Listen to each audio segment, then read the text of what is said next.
Welcome to another edition of Rants, where I come on and go off about, well, whatever's honking me off today.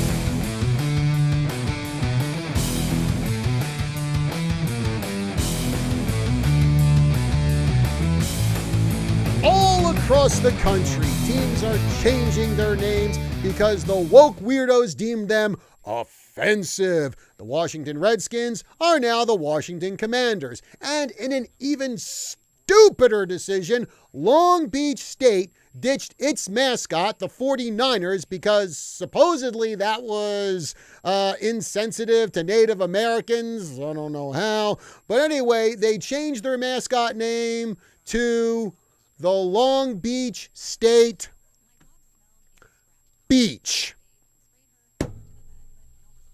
Yeah, it goes to show you these woke weirdos don't have a creative bone in their body. Even here in Arizona, one of the high schools down in Phoenix, Thunderbird, they recently changed their name from the Chiefs to the Titans, though most alumni of that school have told the Putz factories running it that they can take that name change and stick it where the sun doesn't shine. In fact, whenever Thunderbird plays any of the local schools that we cover here at KYCA, I refuse to call them the Thunderbird Chiefs. And these politically correct name changes, they're just absolutely ridiculous. But what if I told you that this is nothing new, that this kind of idiocy actually goes back to the 1950s and the 1960s? I'll give you a skinny on that after this word from our sponsor, H2O Health and Water Solutions. Does your toilet have rings that always need cleaning? Do you have hard water spots on your shower doors? Calcium buildup on your faucets?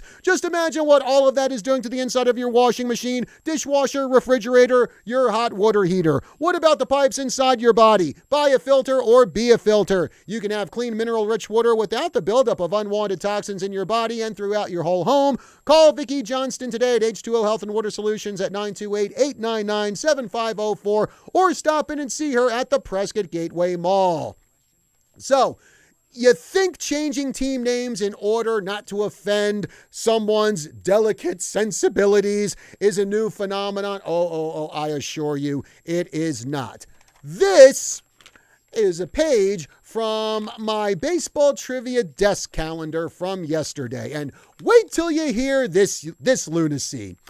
On this day, October 3rd, 1961, Pennsylvania Supreme Court Judge Michael A. Musmano urged the Cincinnati Reds to change their name. In a letter to manager Fred Hutchinson, he described himself as a foe of communism, who was grieved to the core by the name Reds. He was particularly concerned about headlines like Reds murder Yanks, causing public panic. But he extended his best wishes to the Reds for the World Series that year, causing public panic. Oh, geez.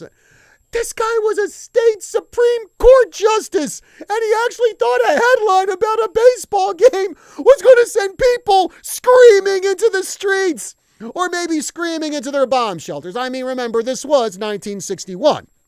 Well, this goes to show someone has to graduate at the bottom of their class at law school. And okay, I get it. Yeah, this was 1961, so we're talking the thick of the Cold War, so anything that even hinted at communism got the stink eye. But considering the Cincinnati Reds had been around for close to 100 years at that point in time, I'd think that anyone who could at least count to 12 without taking off their shoes and socks would know that the Reds had nothing to do with communists.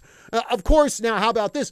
The Cincinnati Reds did have a slight name change during the 1950s. They went from being the Reds to the Red Legs because they did not want to be associated with communism. But thankfully, the people running the Reds grew a brain, and by the end of the 1950s, they went back to just calling themselves the Reds.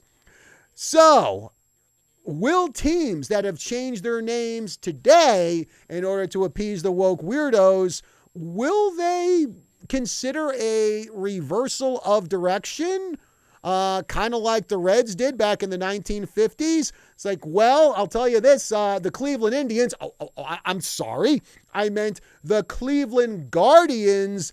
They may want to do that, and they may want to do it soon, because this is a team that just clinched the American League Central Division. They're going to the playoffs, and they still can't get people to come to their games. Now, according to baseballreference.com, despite being division champions, Cleveland is 25th in average attendance among all Major League Baseball teams, with just under 16,000 fans per game. Now, only the Royals, Pirates, Rays, Marlins, and A's have worse average attendance. And you got to figure how much of this is due to the fact that Cleveland went under that stupid name change. So how about this for Cleveland management?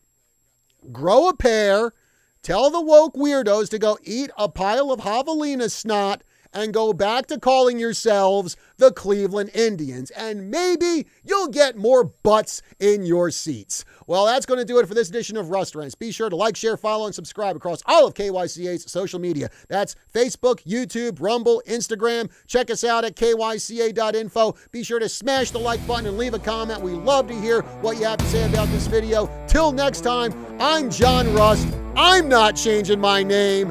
I'll see you soon.